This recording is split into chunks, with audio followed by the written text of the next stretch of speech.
na na.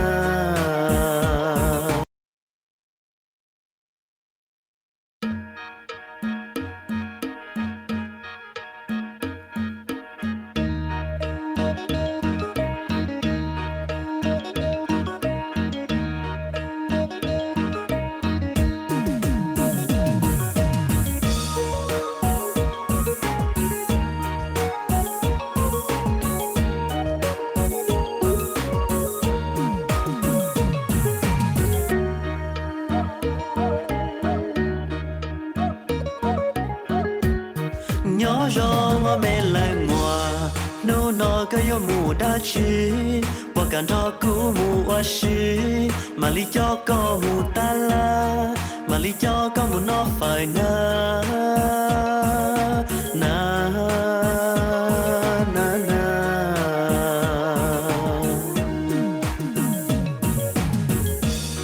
đuôi mẹ lần sai ôi cha có yo hay hay cả do cú tu khai mua cú nia tu mê nha na na na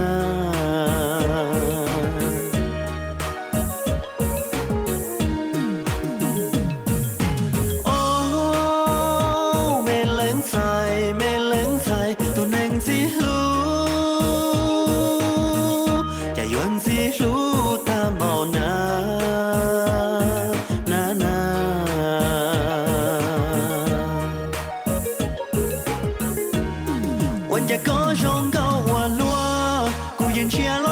chỉ thoa chỉ ta là những san chia tua xa tao có lót cho cuộc bùa na na na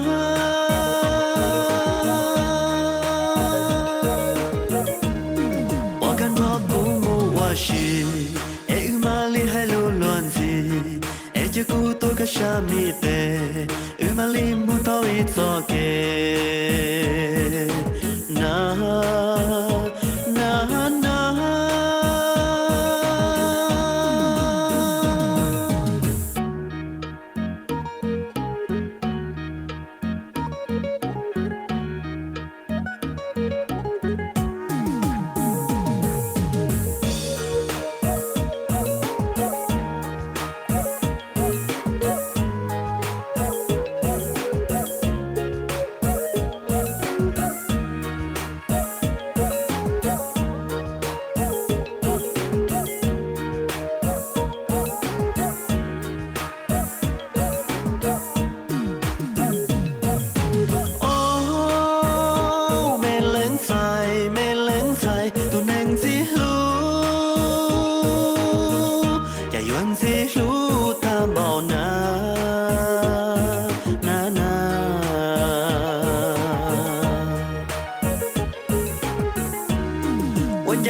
ta là những san chia tua xa tao có lót cho cuộc bùa na na na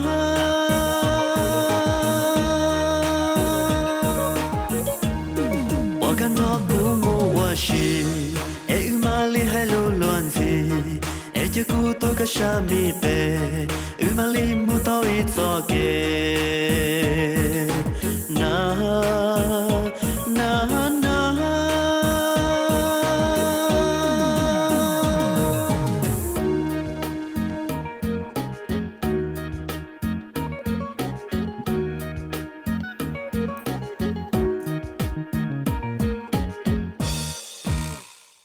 What's up, everybody? Got an awesome show today.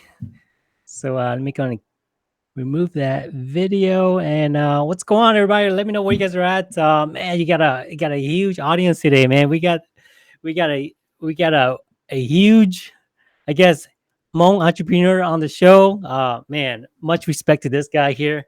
So I can't wait to get started. Sorry we're late. We were talking about how to structure my business. So I was getting a little personal consultation here, but before we get started, guys, give us a few thumbs up. Say hi. Let us know where you're from. We got ZT. How's it going, ZT? We got hey Brian, what's going, Brian? Brian's talking about fishing right now. Frank, what's up, Frank? And Texas. Hey, cool. Um, Rico. We got Kansas in the house. We got California in the house. We got Seattle in the house. But before we start, I gotta do a little. We got sponsorships. Holy cow! Right, we got sponsorships for the conference and the show currently. So, I want to give a shout out to Go Home Loans.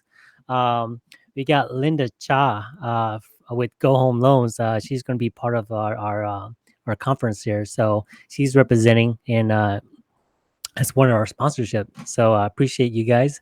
I got we call it MK. I'm calling it MK, right? MK Yang from Tampa. If you guys need any real estate agents to represent you in Florida, reach out to her. I'll tag all the sponsorship information link in the post here. And we got MK Real Estate, team with Yuli her at in Milwaukee. So you guys need any agents, real estate agents, reach out to Yuli out there, and I'll post his information on there as well.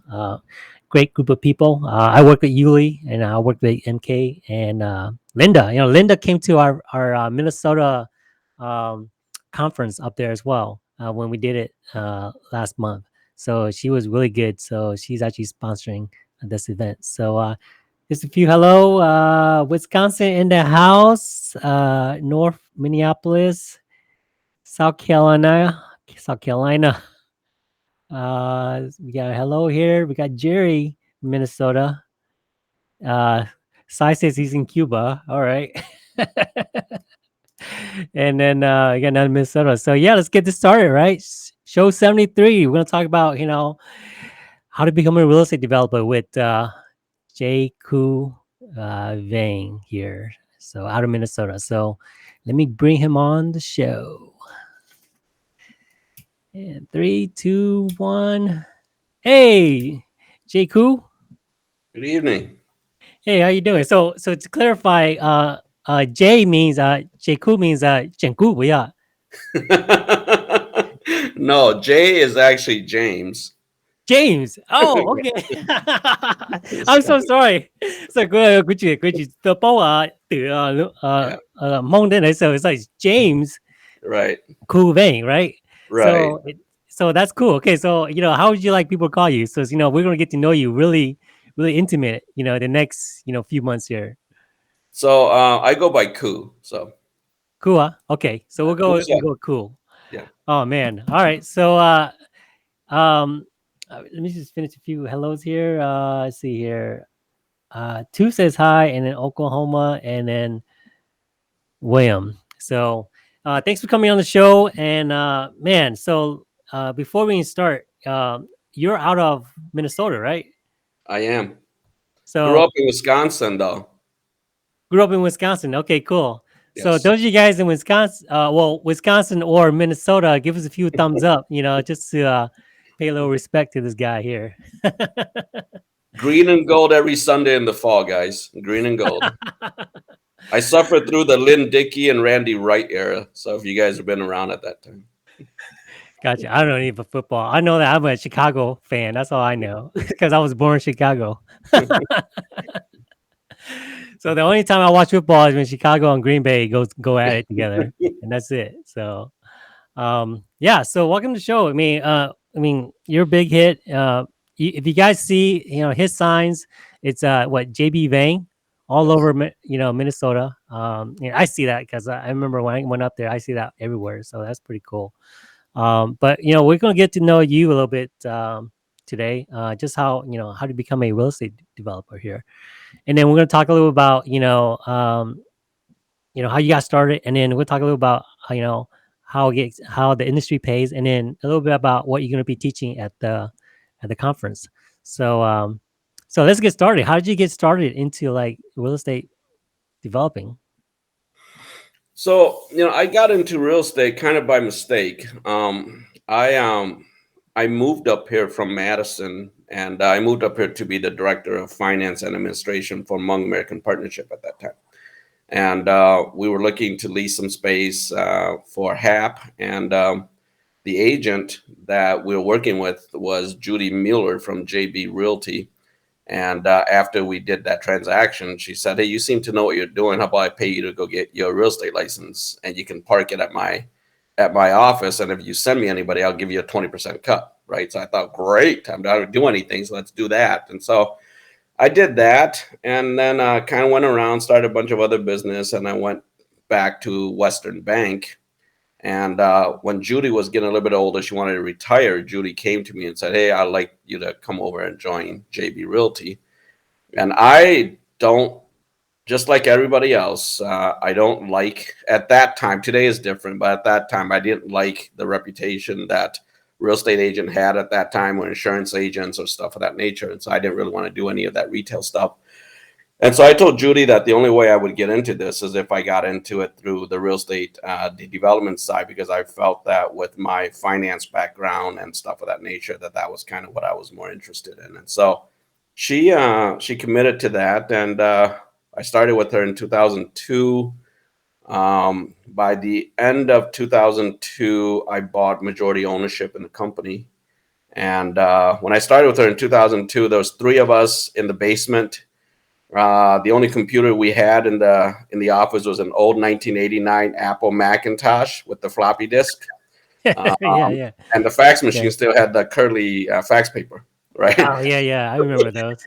And by 2005, we had 4 million square feet under management, 17 brokers, and working my tail off but not making any money. So wow. Okay. I was actually down in the Disney World in 2005 with my family, and I asked them to give me a day so I could figure out what the heck I'm going to do with this business. And we spent a day, rewrote the business plan, and figured that if there's a place in this world for, if you're from the Twin Cities at that time, for Wells Fargo Bank, US Bank, or First Bank and stuff of that nature, as well as a smaller community bank like Western, then there's a place in this world for a CB Richard Ellis, a Cushman Wakefield, and small little JB Realty. And the thought is we would change our focus to be more of an investment house, to look at investments, to evaluate the real estate asset as an investment, and to manage it as an investment. And so we changed it, came back, fired 4.3 million square feet of clients, fired 15 staff, and started over. And we decided to do what we want to do and not do what other people thought we should be doing. And we pick and choose what we want to do. And that was 2005, and we haven't looked back. So, wow, what was the logic? It was just because it wasn't working, so you just figured we got to do something different, right? So I was working my because tail off. I was working my tail off. And so when you're managing third-party properties, you have tenants that were yelling at you because the spaces were leaking, or AC wasn't working, or it wasn't shoveled, or stuff of that nature. You had owners that wanted a 16 to 18% cash on cash, and so they don't want you to spend any money doing this, right?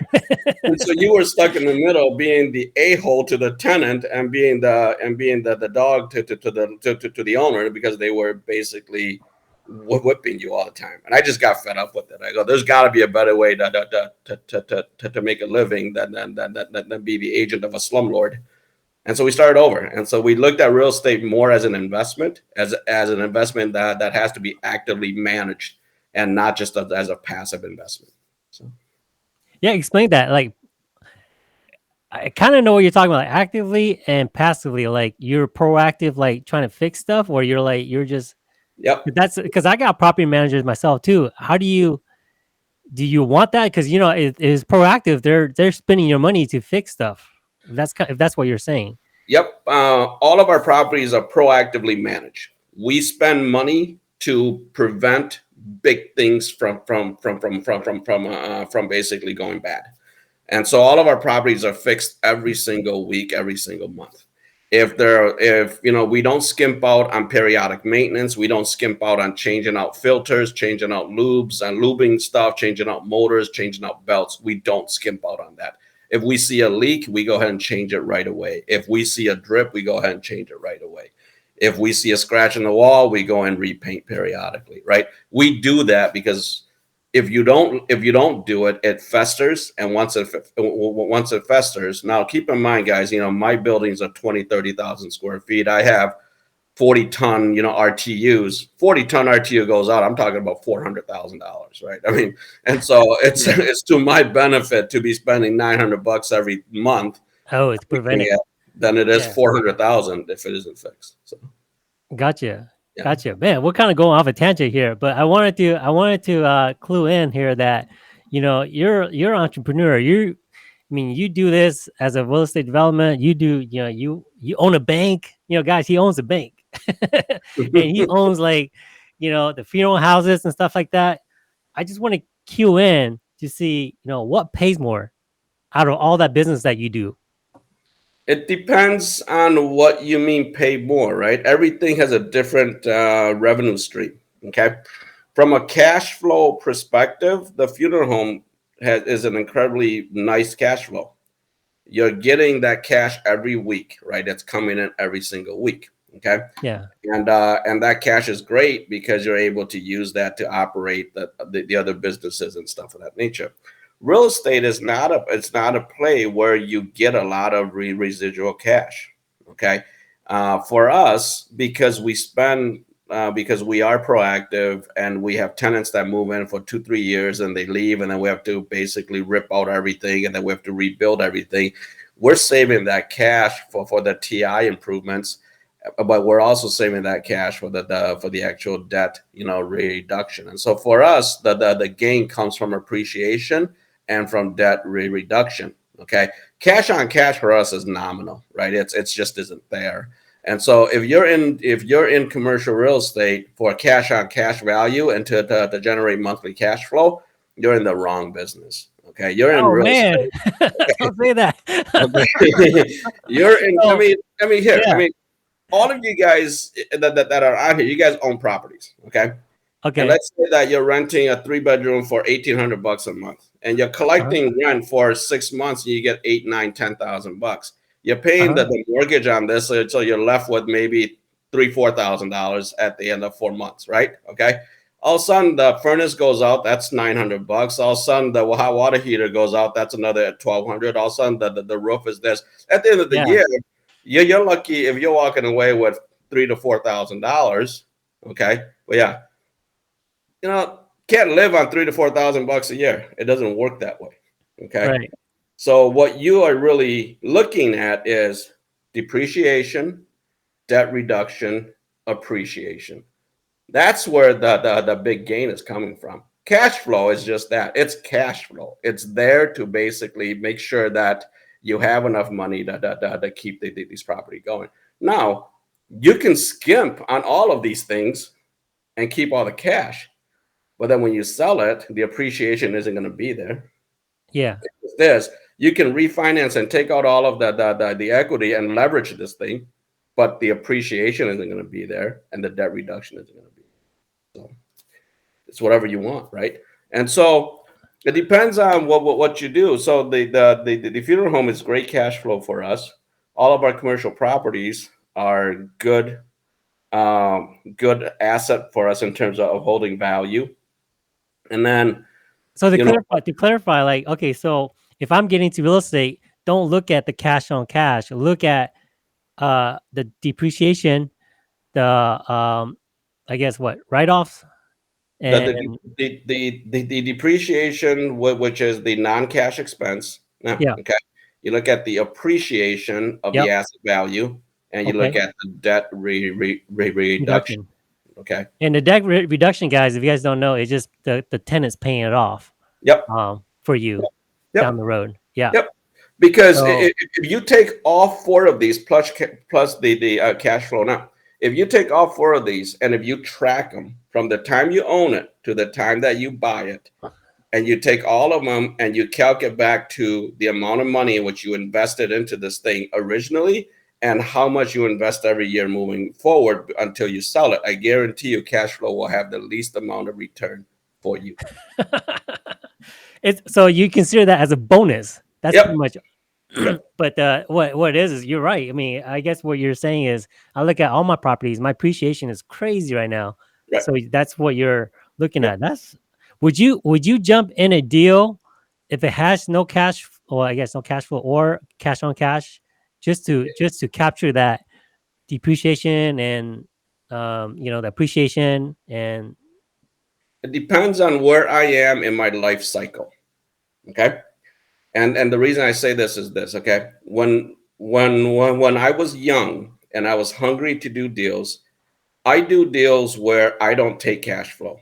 I give all the cash flow away. If there is any, I give it away to all the investors because I'm more concerned about adding the asset to my balance sheet. I'm more concerned about wow. the appreciation at the back end.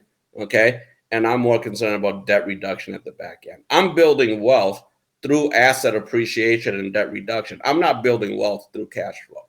Now, Yeah. and so I give away cash flow when I first started. I don't take cash flow. I gave that away to all the investors because when I go after investors, I'm going after investors that are opposite of me, right? Okay. I am a guy in a position in my life where I have all the energy in the world. I have all I can work 18 hours a day. I don't mind debt because I have a lot of years left for me to recoup. Okay. And so then my investors are people that are older. They don't want debt. They don't want liability. They don't really care about appreciation because they've made their money. They want the stable cash flow. Give them the cash flow. Okay. Today, though, at 55 now or 52, I want cash flow, right? And so if a deal is going to come to me, I'm going to want the cash flow. Okay. Whereas when I was 27, I didn't care about cash flow. Does that make sense? No, the reason why I asked that is like right now that there's no deals out there, right? So it's hard to find anything that has cash flow. So would it make sense just to jump in a deal where there is no cash flow and just look at what you're looking for, which is, the three things that you're talking about. If it's short term and you jump on a deal with there's no cash flow, but if it's short term and you can cover all the expenses, yeah, it makes sense. Okay. So Yeah. here, I just bought a parking ramp a couple months ago. Has no cash flow. It's just a parking ramp. Okay. It's a 450 stall parking ramp. And I bought it for 400,000. And I bought it, it has no cash flow. But I bought it because I'm going to put a 240 unit apartment on top of it. Okay. And so if I was to go build 450 Man. stalls in an underground parking, it's going to cost me $24,000 per stall. Well, I bought 450 for 400,000. Uh-huh. And so that's the reason why I would buy that is because I want to put 240 units of apartment on top of it. But I don't buy stuff just to put money into it. Even if it has no cash flow, it's got to at least cover its expenses. Yeah. Yeah. I hear you. Holy cow, that's crazy. So I just want to jump in. So we have a few of our real estate buddies on here. Where do you see the real estate market going right now? Do you think it's going to crash, or do you think it's The market in going up? general, now, okay, the market in general, the U.S. economy, the macroeconomic fundamentals are strong. Okay, I think we do have bubbles here and there, but the macroeconomic fundamentals are strong. The market is tight today, not because the economy is not strong. The market is tight today because of certain geopolitical factors that is gonna either resolve itself or it's going to explode and we're all going to have to live with it now. Okay. For example, structural steel has gone up 60% the last 2-3 months. 40% of pig iron comes out of Ukraine and Russia. Oh, We're not getting pig irons anymore. We're not getting steel. Okay. That's why that happens. But yeah, price of food is going to go up tremendously because 18 to 20% of all wheat comes out of Ukraine. Okay. Hmm. These are geopolitical factors. It doesn't speak to the fact that the market economy is strong the way it is. Okay. It's still very strong. That's why you have people that you have jobs in which we can't find people for. You have a 6% increase in overall real increase in wage growth. Now, yeah, this is not inflationary increase. This is real increase. Okay. the government needs to let inflation happen the way it is right now. They need to sell bonds because they need that tool back into their tool chest just in case Ukraine and Russia goes a different direction. Now, okay.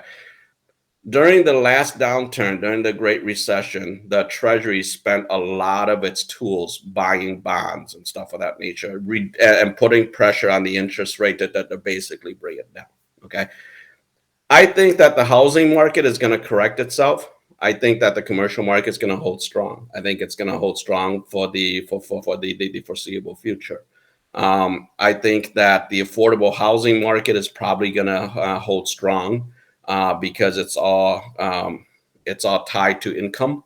But the market rate housing piece, unless you're in certain part of the country where there's a huge amount of demand, I think it's going to cool down a little bit. So, but the single family residential housing market is going to slow down, and that's just going to slow down because interest rate has gone up.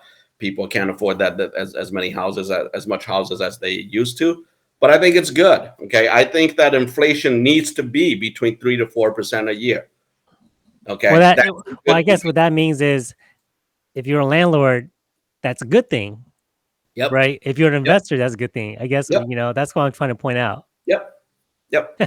Yeah. I mean, you guys are all young and you guys haven't gone through multiple down cycles now. Okay. Normal inflation is 3 to 4%. Normal mortgage rate is 4 to 6%. Normal commercial loan rates are 5 to 7%. Okay. You guys have been very fortunate that since the mid 2000s, the U.S. Treasury has spent so much money tamping down the interest rate that you guys don't see interest rate above 3%. Okay, that's not normal. That's why we're in the situation we're in now. But we got to let things back. As much as it hurts right now, things needs to come back to some sense of normalcy. Gotcha. So single family, because it might drop. If people want to get in, maybe wait a little bit. But commercial, you're talking about commercial, you're talking about apartment units, you're talking about like what office buildings and stuff like that. That's pretty much going to stay steady, right? Yeah, cool. Industrial is hot right now. Office is coming back. Retail is stable. But I think it's all going to stay. So I could be absolutely wrong, guys. This is just me reading it, so this could all be BS. No, we're gonna take your word for it because you built these kind of stuff, right? So you see the supply. So you guys, if you guys are loving this, give us a few thumbs up. And you guys got questions. I see a few questions in here. Go ahead and comment below, and we'll get it answered soon. So let's go back to that real estate development question, right? I mean, there was no schooling needed, right? Can you go to school for that? Being a developer? No. There are in the Twin Cities here. There's a couple programs. St. Thomas has a program for real estate development. The Urban Institute has a program for urban land development. But in development in general, you can't get a 4-year degree on this stuff. If you guys are looking to go to school, I would say if you are going to business school, get an accounting or a finance degree. Because I'll be honest with you guys, if I did not know how to package my stuff together to borrow money, I can't do the stuff that I do. If there is one thing in which I attribute the limited amount of success in which I've had to is because of my ability to understand credit, structuring, borrowing, credit vehicles and stuff of that nature. If I don't understand that, I can't do what I do. And I think that's a struggle that all of you guys are facing right now. Those of you that has 3 to 4 units and you're trying to get to that next level, because you're running up against playing these games of borrowing these residential mortgages, and you don't know how to get it to a commercial position and where you could actually stabilize it yourself, and it becomes difficult. And that's what we were talking about earlier. That's why we came a little bit late, because he was doing a little personal consultation with me on my particular stuff. And guys, he's going to teach us at the Millionaires Hmong Hustlers Millionaire Conference. That he's coming to. So you're going to teach a little bit about this, right? Just to clarify. Yep. Yeah, because that's important, right? So but tell us a little.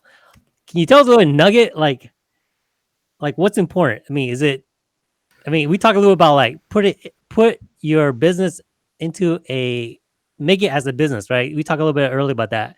Make it as a business. That's one gold nugget to get Yeah. out, right? So, when you guys are at a point where you're ready to take that next step, okay, when you've changed enough toilets and you plunge enough toilets and you've met enough tenants down at the court system because they're not paying you rent, and you're ready to take to the next step, as I was telling Chai, you need to move from a real estate investor owner to a real estate management company.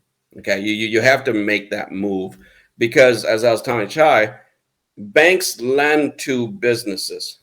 Banks takes real estate as collateral.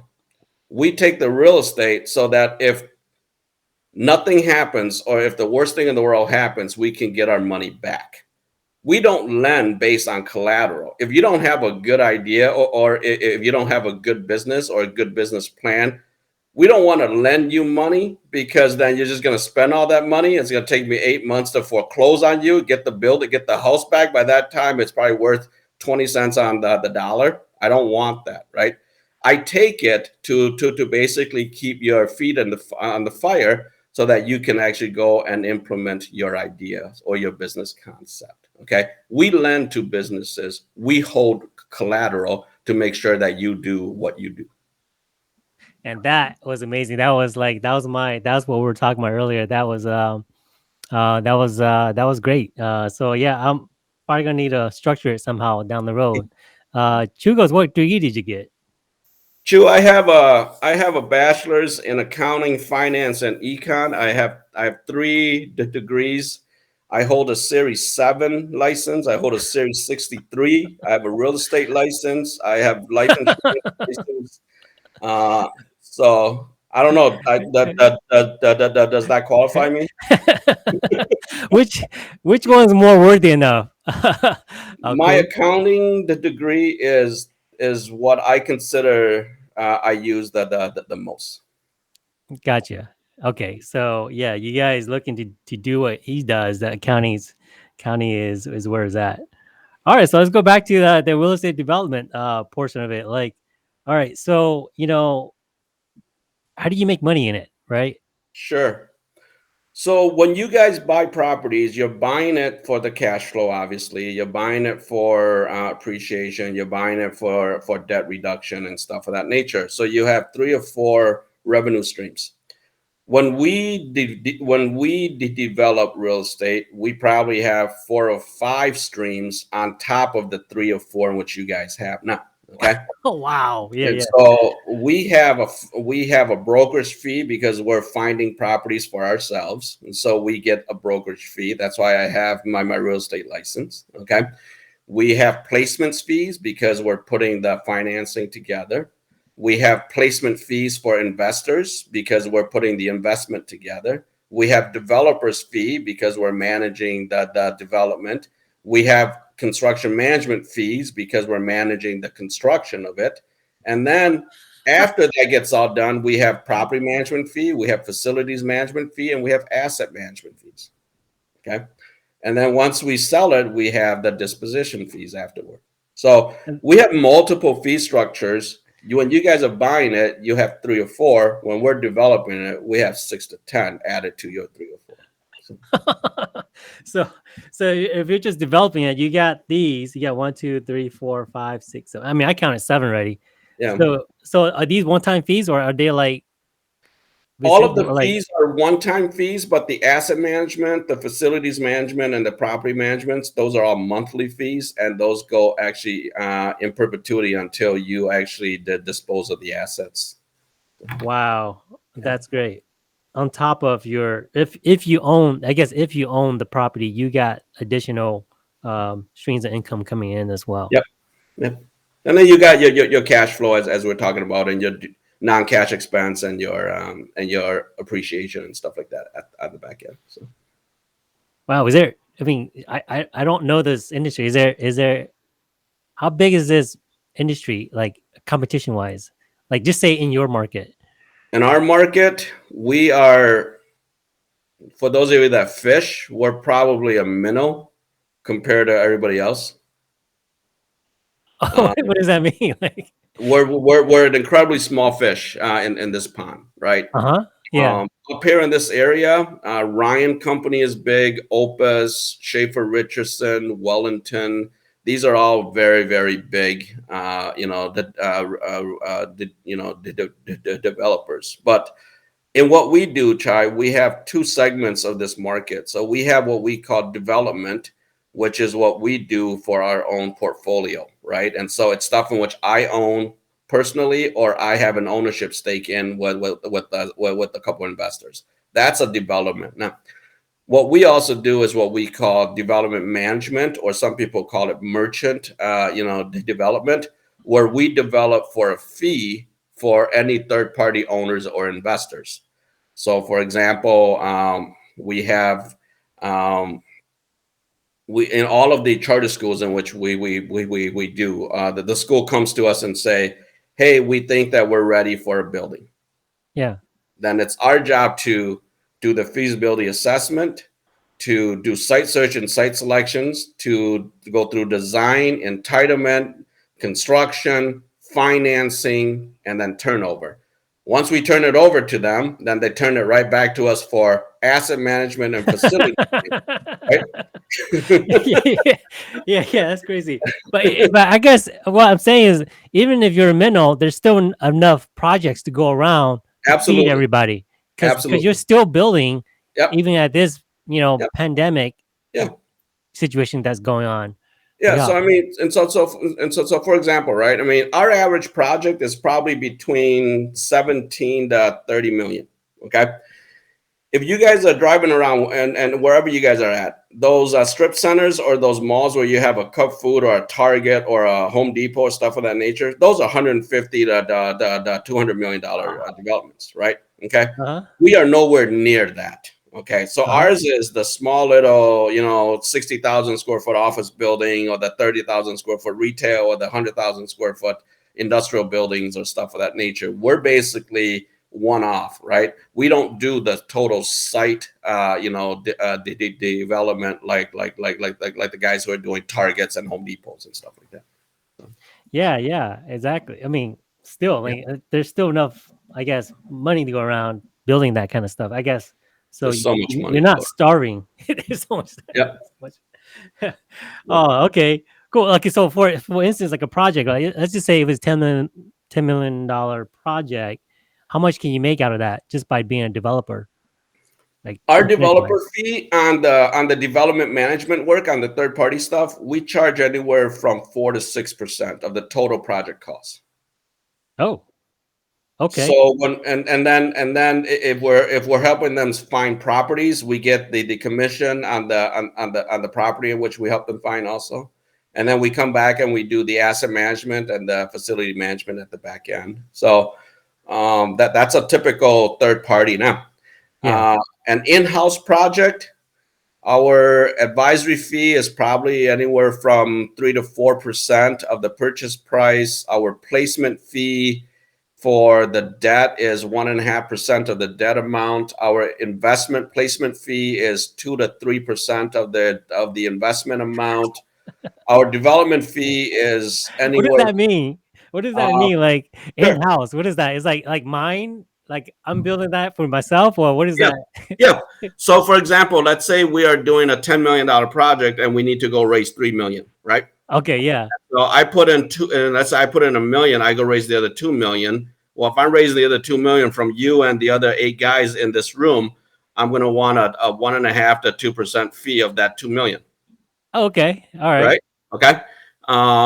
And then 10 million, we put 2 million down. We're going to go borrow 8 million, right? Yeah. Okay. Yeah. Well, if I'm going to go borrow 8 million, I'm going to want a 1% or 1.5% of that 8 million, because I'm the one who's putting that debt structure together, right? Okay. All right. And then if we borrow that 8 million and they say, hey, we want a personal guarantee, because we don't know if the project is going to make sense, and the 8 of us and 7 of you guys don't have the balance sheet to provide a guarantee, and I'm the only one who's guaranteeing the whole amount, I'm going to want a 2% guarantee fee annually until that debt is paid off. Right? Okay. So what is that? 2, 3, 4. That's like 5, 7% Okay. already, right? Yeah. I mean, 7%. Yeah. on an average deal, all the fees will total anywhere between 15 to 18%, Chad. Okay. Yeah. All right. And then you get all that. And Yes. if it's certain type of fee, like a management fee, that's Yep. monthly, you get along with that. That's Yep. crazy. What do you guys think about this? Do you guys love this? And this is why one of the things that I want to talk through with you guys at the conference, at the conference, is I'll bring down structures, and I want to show you guys how these things are structured. Because why are you investing in other people's project and giving them these 19 different fee income when you guys are all real estate investors? Why don't you guys structure a deal, and then all of you guys can participate in this? So. Yeah. He's talking about me, guys, because I'm the one that gave money to somebody else. No. I didn't know that. I wasn't talking about you. So. But yes, I gave money to somebody else. Why couldn't I do this? Build my own ideal, but like, let's just say like cool. Let's just say like, yo, like I wanted to start, right? Mm-hmm. Like, okay, I just bought 4, houses. Can I do this? Is it possible that I can just go in and say, hey, I want to build, I don't know, a $5 million, whatever commercial building?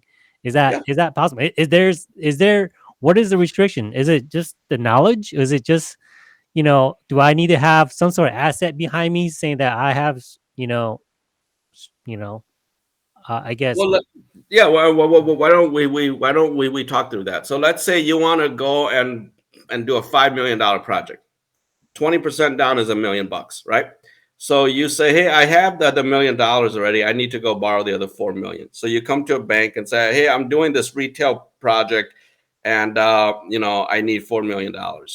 The bank is going to say, well, how big is it? Well, it's 10,000 square feet. Well, who's going to be renting it? Well, I have 5 tenants at 2,000 square feet apiece. Well, is it rented yet? Is it pre-leased? Yeah, we pre-lease 60% of it. Great. That makes sense. You have leases now. They would borrow you that 4 million for you to finish off that project.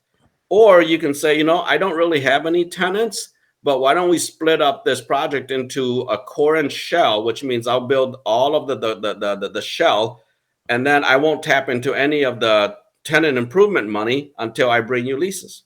Yeah. Oh, wow. Okay. You can do that.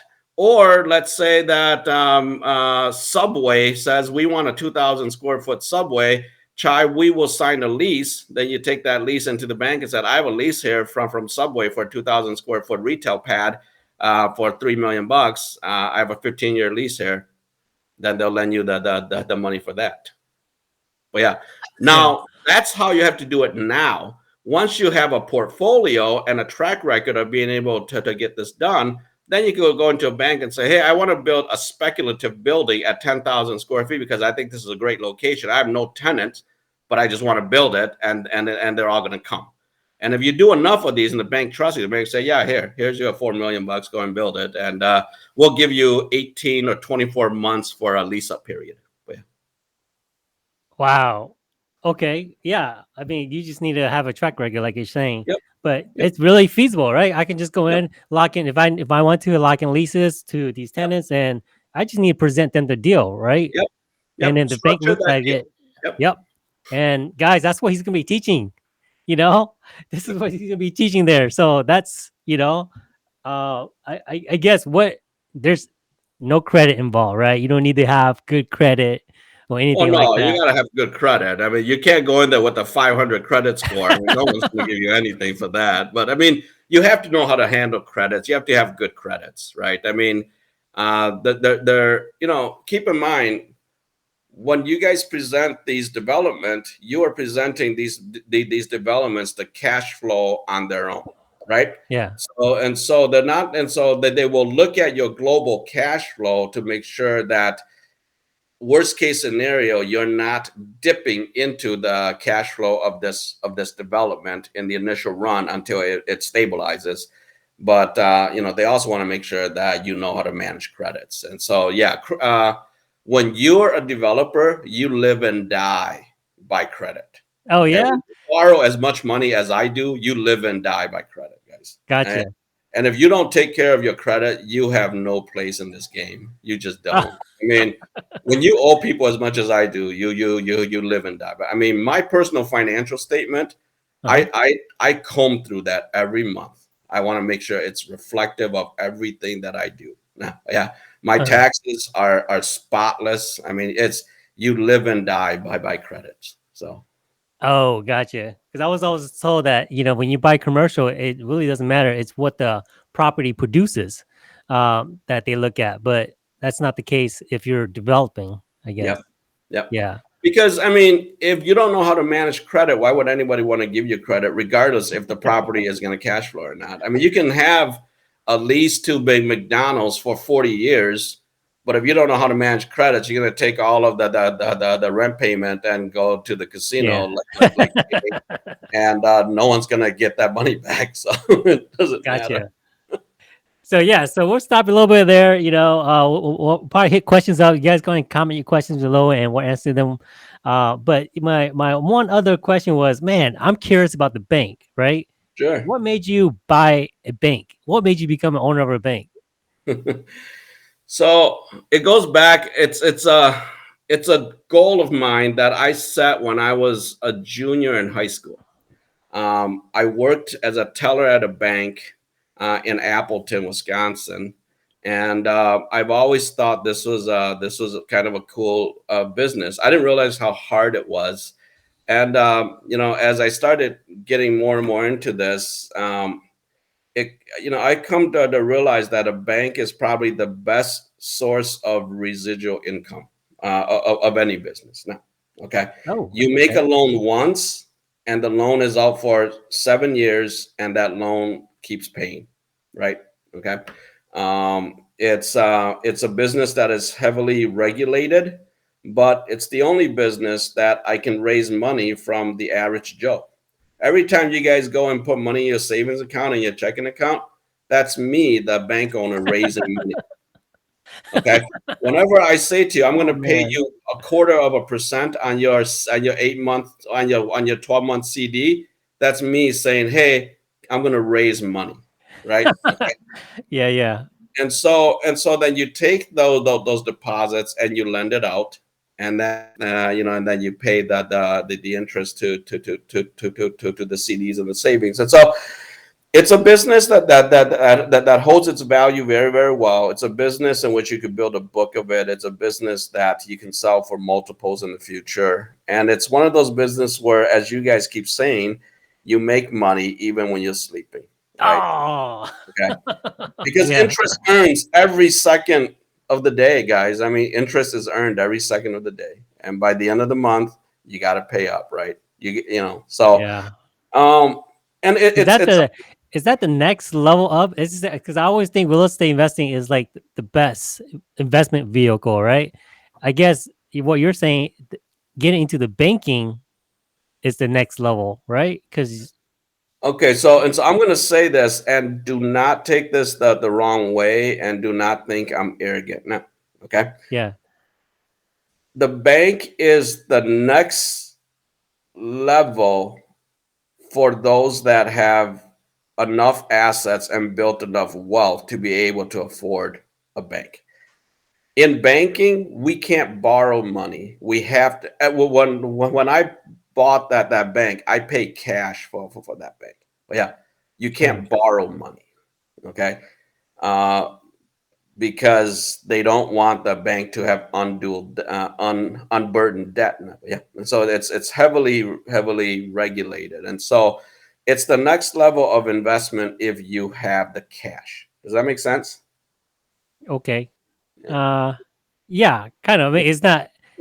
What is your goal? Let me ask you that. What is your goal now? My Since you, goal is wealth preservation at this point. I'm not looking to grow my wealth that much anymore. I'm not looking to get into too many risky stuff. So my next phase is wealth is wealth preservation. I'm trying to preserve the stuff in which I have. And we will still do development deals and stuff of that nature, but only if it makes sense. We're not going to do the goofy stuff that I used to do in my mid to late 20s anymore. So for us hustlers, right? Because we're here like trying to hustle out, trying to get to that certain phase. I tell everybody, aim for that multifamily, because we start out with single family to small family. Aim for that big 400 unit apartment complex. Yep. Now we're talking about building, because now you can make more money building, more streams of income. Where, I guess, if you had to start over, how would you kind of start, with what you have knowledge so far? I don't think I could start any different than I did, Chai. And the reason I'm saying this is because we all came from the same place. We had nothing, or we have nothing when we started, right? And so when you have nothing, you kind of have to get something. And to get something is doing what everyone here is doing. When you're young, you have time, you have energy, and you have, if you take care of your credit, you have credit, right? But you don't have cash. Yeah. So then you trade time for cash. You trade credit for cash. Okay. You trade your knowledge and your skill set for cash. The reason I never got into flipping, guys, is not because I didn't think it was a good business, because I don't know how to fix anything. So here's the thing, right? And so I tell my wife, I say, I build these 100,000 square foot buildings that's that are 15, 20 million. And my wife says to me, yeah, but you can't fix a toilet that's leaking. What the heck is wrong with you? Right. Right. And so you have to reassess yourself and say, what am I good at? And what am I willing to do? And how do I trade that in for cash? Okay. Yeah. And then once you get to a point where you have enough of that asset now, then you have to make that next change. You have to make that next jump to a point where now you can have people working for you instead of you doing it all the time, right? And so that you can spend your time again doing what you do best. If you're a guy in which loves to fix stuff, that's fine. But yeah, then you find somebody else to manage the books, and you find a good controller to help you with the banks and stuff of that nature. But if you're a guy who doesn't like that stuff, but you're good at the banking stuff, then that's what you do, and you find somebody else to do the other stuff.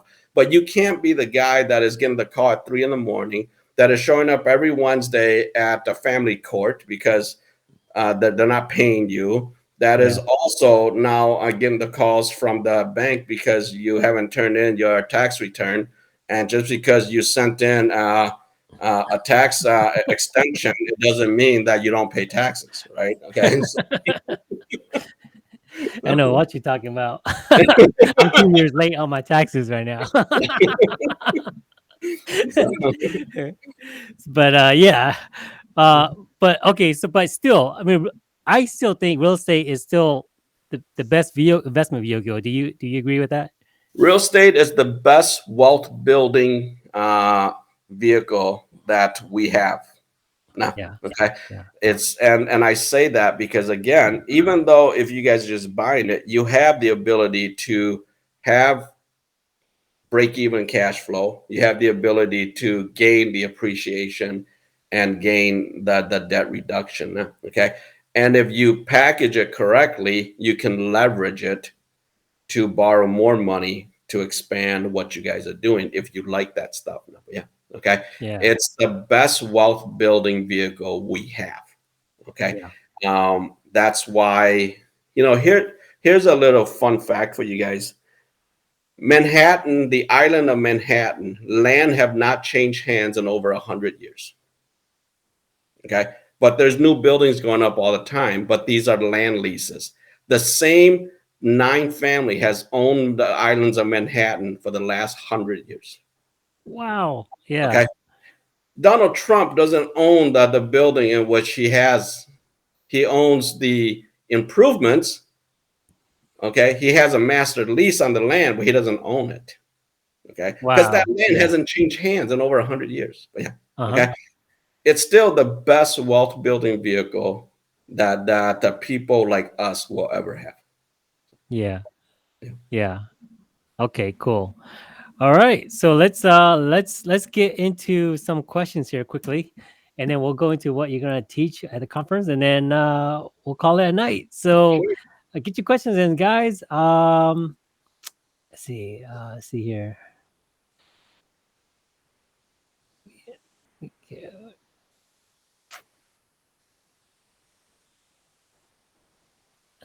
Jesus. Man, it's a lot of comments here. Two goes, would you open up a fund for us to invest in? I think you have enough investors already on your side, right? Well, I'll tell you what. I'll help you guys open up a fund in which you guys can then evaluate investment properties in.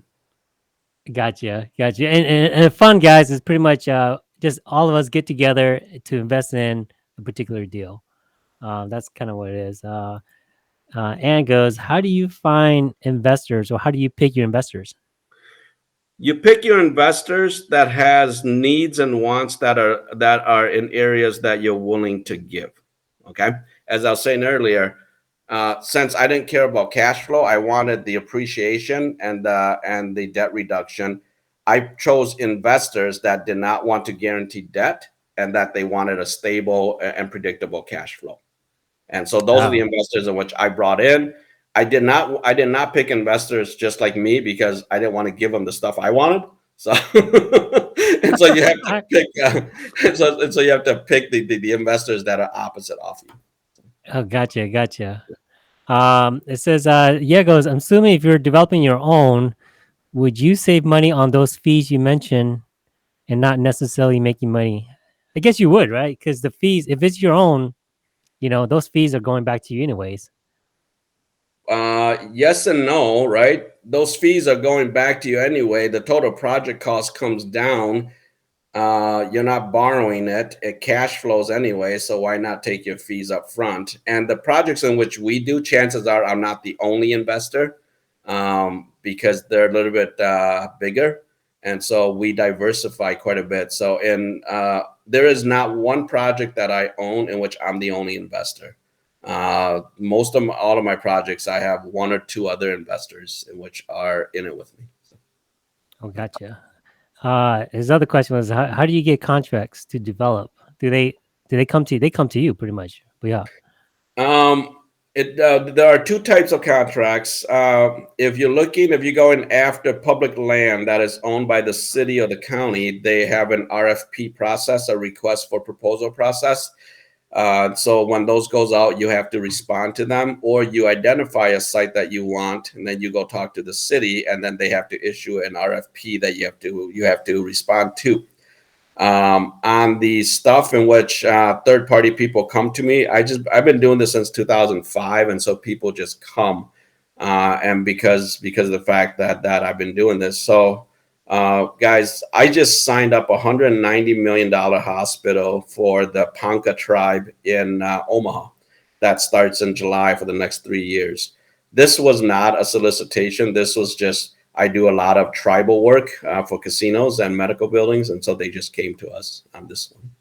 And then for those of you that are in St. Paul, we just submitted for the Hams Brewery site on the east side of St. Paul. For those of you in which know St. Paul, right off of Minnehaha there, that's $156 million project in which we just submitted. Hopefully we'll get it by the fall.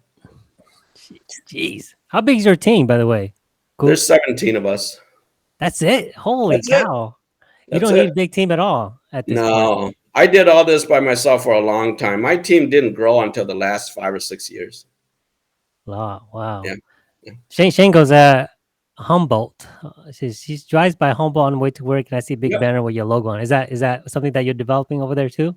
Yep, that's a charter school for Sparrow Academy in Minneapolis. That's actually the third project we've done for them. That's a $32 million project, Shane. The first one we did was $22 million in Northeast Minneapolis. And then we're in the planning stage for one down in Bloomington. That's going to be about a $40 million project down there. Woo. All these zeros. It's Michael, just hey. zeros. If you cross out all of the zeros, that just becomes one number. I know, but someone else can't handle those amount of zeros yet. Michael, are you hiring? I think you did have a posting before a few months ago, but yeah. We are. I mean, we are constantly hiring. We're looking for 2 facilities manager. We're looking for another development manager, and we're looking for a bookkeeper and also a marketing person. So yeah, if you guys have those skill set, we would love to talk to you. I mean, we love we want to give our Hmong people an opportunity. I know you guys aren't going to get it elsewhere. So if you have those skill set, or if you have skill sets in which you think might make sense, let me know. I'm more than happy to sit down and talk with you guys. So we'll train. So Yeah. We'll do one last question right here. Your first developing project, how big was it? my first project was 400,000. It's right next to Mark Hughes Bakery, award-winning bakery. It was owned by Jae Hyung. His building burnt down, and I was the banker at that time, right before I left Western. And he came to me and he says, "Hey, would you manage the project for me?" And I said, "I don't know anything about construction." And he said, "Yeah, but you know English, and I don't know anything about construction either. So chances are you might know more than I do." So that's the first one I did. Then the second one I did was 4.5 million for Hmong American Alliance Church up in Maplewood. And then I did 3 projects for Jafong Lee in St. Paul and Brooklyn Center.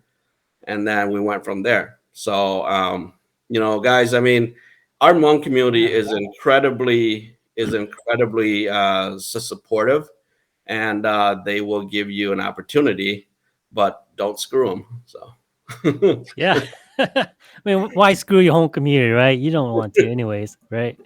So yeah. Tell us what you're gonna be teaching, and then we'll end it tonight. So yeah, I'd love to hear what because we kind of went through it, and you say you're probably gonna bring the most question, like people ask you the most, right? Which is how to structure your portfolio. But yeah, Yep. something of that nature.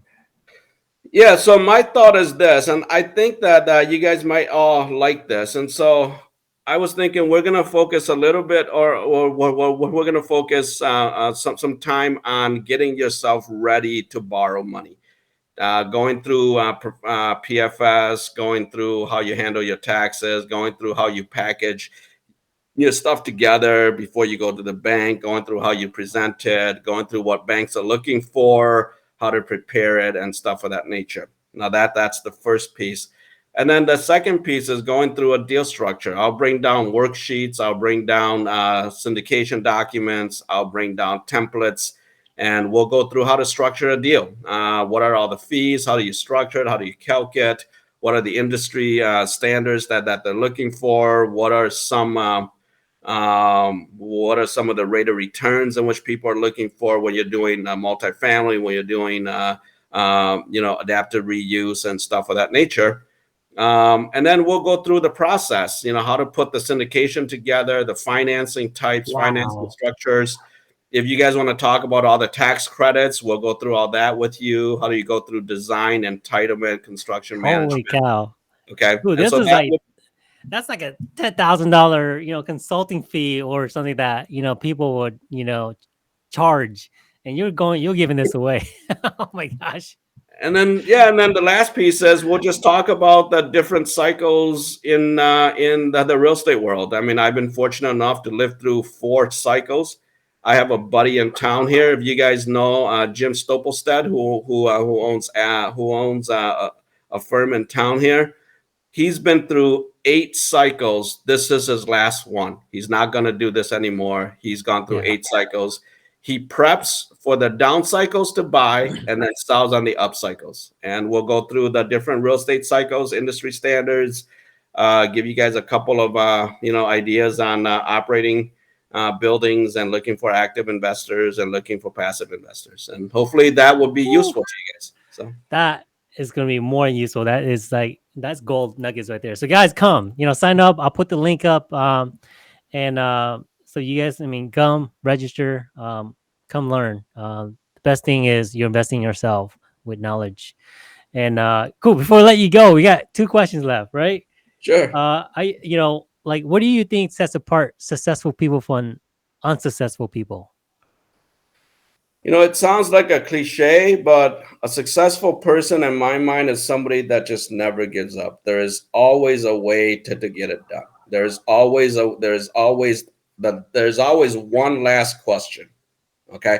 And so I think that's a big thing. The other thing is this, and this is where I diverge from other people that are hard negotiator. I believe that you should always leave something on the table. I don't believe you should take everything off the table. I think that it goes a long ways. Hold on to your integrity. Leave something on the table. You don't need everything. Another $10,000 isn't gonna make or break you. Leave it on the table. Man. Let it go. Give it to the other person. I think that's gonna come back tenfold, guys. Okay. Wow. Okay. All right. And the last question, like we asked all our guests, tell us something you learned about money. Money is something that everybody talks about, but I think money is too much of a focus. And this may sound, guys, I apologize because you guys might be thinking that, well, Kou, you're only saying that because you kind of made it. But here's this, okay? In all my life and everything I've done, it's never about the money. It has never been about the money. It's always been about the project. It's always been about doing what's best for the client. It's always been about what's best for the investors. It's always been about what's best for the bank. Okay. It's never been about money, but I guarantee you the money will be there at the end. It will always be there at the end. Okay. Wow. Love it. I love that. Yeah. I could never translate it that way, but you translate it right exactly how it is. It's just a tool to get to what you want. Yep. Wow. So guys, give us a thumbs up. Great show. Cool. Thanks for joining. You guys want to hear more about Kou and learn about all these deal structures, come to the conference. And any last words, Kou? Should we tell them about the other stuff, Chai? Oh, yeah, if you want to. I mean, this would be like if you want to, go ahead. Okay. So guys, if you guys are coming to the conference, so Sai and I talked a little bit. We're always looking for good deals also. So if you guys are looking to, if you have a deal in which you want to pitch, put it together. I'm not a smart man, so I have a short attention span. So 1 page, okay, nothing more than 1 page. If it's more than one page, I won't read it. 1 page. We would like it by the end of July. We'll review it and we can talk about it at the conference. And if it looks like it makes sense, Sai and I will put our money there. So he's going to invest with you guys. You guys believe that? Holy cow! If it looks good, right? If the deal looks amazing, looks good. Yep. Yeah. Obviously, we're not going to do the goofy stuff again. But I mean, if it looks good, let's do it. So. Right. So there you guys go. If you guys come to conference, he'll look at your proposal and make a pitch. And if it looks good, you got yourself an investor that's going to walk you through it. So until then, guys, have a good night and keep hustling. Great. All right.